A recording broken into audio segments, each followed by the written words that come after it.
तो दोस्तों आज स्मैकडाउन पे देखने को मिला जॉन सीना का बेबी फेस टर्न। हमें आज रैंडी ऑर्टन, ड्रू मैकिंटायर भी देखने को मिले। तो चलिए बात कर लेते हैं स्मैकडाउन पे आज क्या-क्या देखने को मिला। तो जहाँ पे आज स्मैकडाउन की शुरुआत करते हैं जॉन सीना, जहाँ पे जॉन सीना के शक के चैंट लग रहे होते हैं और कुछ भी चैंट भी लग रहे होते हैं लेट्स गो सीना जैसे। तो यहाँ पब्लिक बटी हुई थी जॉन सीना के लिए, जहाँ पे कुछ लोग हेट वाला चैंट कर रहे थे, कुछ लोग लव वाला। जहाँ जॉन सीना पॉइंट करते हैं मार्क नेश के ऊपर हमेशा की तरह अपना इंट्रो देने के लिए, तो वो हमेशा की तरह the greatest of all time करके उनको रिप्रेजेंट करते हैं। चाहे जॉन सीना कुछ कह नहीं जा रहे होते कि यहाँ पे कॉडी रोड का म्यूजिक हिट होता है, कॉडी रोड रिंग में आते हैं, जहाँ पे फिर जॉन सीना उनकी तरफ उंगली पुट करके बोलते हैं कि मैं तुमसे बता चुका था, मैं थका हूँ, मैं समर स्लैम में कम्पीट नहीं कर सकता, लेकिन तुमने मुझे मारा और उससे जबरदस्ती मेरे नकली साइन करवाए, वो भी एक खतरनाक मैच के लिए, वो भी greatest of stage summer slam में, जहाँ पे इस चैंपियनशिप के लिए मैं तुमसे सब के लिए बस एक चीज कहना चाहता हूँ, वो है थैंक यू। यहाँ पे ऑडियंस शॉक हो जाती है कि जॉन सीना थैंक यू बोल रहा है। यहाँ पे जॉन सीना फिर कहते हैं 25 साल से मैं अंदर बाहर कर रहा हूँ, मैंने रिस्पेक्ट, ऑनेस्टी और हार्ड वर्क के साथ अपना मतलब ये 25 साल कंप्लीट किया है, जहाँ पे ये सब मैंने सिर्फ गुड़ गोबर कर दिया है, जैसे कहते हैं फ्लैश इन अ टॉयलेट, ये कर दिया है। तो जॉन सीना कहते हैं मैं किसी की बात सुनकर, यानी यहाँ पे वो रॉक की बात कर रहे थे टीवी शो पे, मतलब सबको शॉक कर दूं अपना हील टर्न करके। यहाँ पे वो सब बता ही रहे होते कि मतलब अब वैसा नहीं होगा, तुम्हें अब रियल जॉन सीना देखने को मिलेगा। जो तो जॉन सीना कहते हैं कि 25 साल से जिस जॉन सीना को सब देखते आ रहे हैं, उस जॉन सीना को समर स्लैम में सब देखेंगे, हम दोनों में से जो बेस्ट होगा वो चैंपियन बन के निकलेगा। और ये सब बोल के जॉन सीना कहते हैं कम गेट सम। और यहाँ पे कॉडी रोड भी जॉन सीना से हाथ मिलाते हैं, खुश होते हैं, दोनों बियर पी के बस इस सेगमेंट को खत्म करते हैं। फिर यहाँ पे हमें नेक्स्ट ड्रू मैकिंटायर और लोगन पॉल का एक सेगमेंट दिखाया जाता है, जहाँ प्रैक्टिस सेंटर से जेली रोल प्रैक्टिस कर रहे थे। यहाँ पे ये दोनों हमला कर देते हैं जेली रोल के ऊपर, जहाँ पे जेली रोल को ग्लेमोर किक और लकी पंच लगाते हैं लोगन पॉल। इन सब की चीज के बारे में आज मेन इवेंट में डिस्कशन होने वाला था, जहाँ पे नेक्स्ट मैच हमें गुलिया वर्सेस येलिना वेगा का देखने को मिलता है, जहाँ पे इस मैच को गुलिया बड़े आराम से जीत लेती हैं नॉर्थन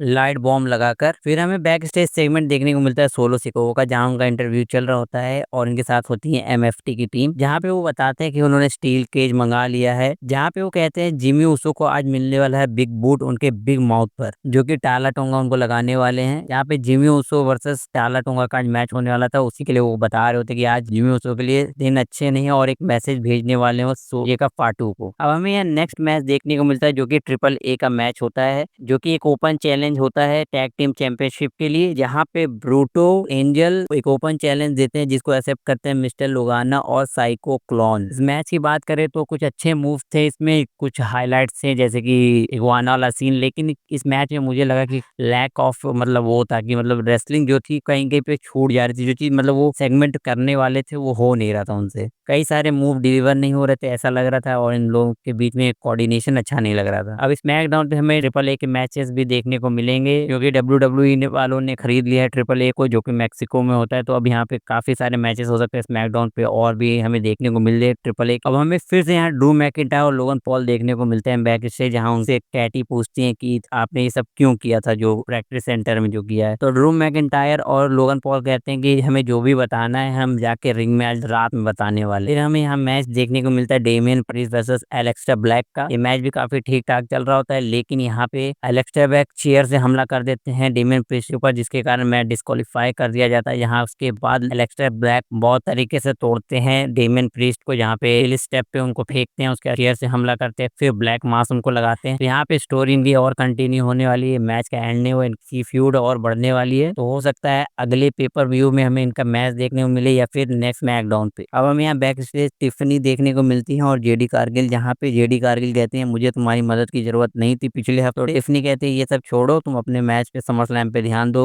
फेवर ओवर मुझे भी नहीं चाहिए। फिर जेडी कारगिल कहते हैं फिक्र मत करो, मुझे किसी चीज की चिंता नहीं है, जो कैश इन भी होने वाला उसकी भी चिंता नहीं, बस मैं चैंपियन बनने वाला, यही बोल के वो वहाँ पे सेगमेंट खत्म कर। अब हमें नेक्स्ट मैच देखने को मिलता है जिमी ऊसो वर्सेस टाला टोंगा का, जहाँ पे जिमी ऊसो के लिए मैच जीतना थोड़ा मुश्किल ही था, जहाँ पे टाला टोंगा चोक स्लैम लगा के इस मैच को जीतते हैं। उसके बाद एमएफटी की पूरी टीम आती है, जिमी ऊसो को मारने लगती है, जहाँ पे इलगेज को सोलो सिको नीचे करने के लिए कहते हैं। सोलो सिको वो समोमन स्पाइक के लिए जा ही रहे होते हैं कि यहाँ पे जेकब फाटू आ जाते हैं। जेकब फाटू को देखकर सोलो सिको वो इस तरीके से भागते हैं कि वो डोर स्टील केज का खोलते हैं और तुरंत वहां से भाग लेते हैं। टाला टोंगा भी उनके साथ हग लेते हैं। यहाँ पे फंस जाते हैं बेचारे जेसी मटुआ, जो कि हर बार फंस जाते हैं, और टामा टोंगा, यहाँ पे जेकब फाटू टाटू सुपर किक लगाते हैं टामा टोंगा और जेसी मटुआ को, उसके बाद मून सॉल्ट दोनों के ऊपर लगाते हैं। तो यहाँ पे फिर से पिट गए टामा टोंगा और जेसी मटुआ। अब हमें यहाँ पे बैक स्टेज में देखने को मिलते हैं शार्लेट फ्लेयर और एलेक्सा ब्लिस, जहाँ उनका इंटरव्यू चल रहा होता है, जहाँ पे शार्लेट फ्लेयर कहते हैं कि मैंने एक्सेप्ट नहीं किया था कि हमारी और एलेक्सा ब्लिस की टीम अप होगी, जिस चीज को एलेक्सा ब्लिस एक कॉम्प्लीमेंट्री की तरह लेती हैं और कहती हैं एलेक्सा ब्लिस को एफ वर्ड से प्रॉब्लम है,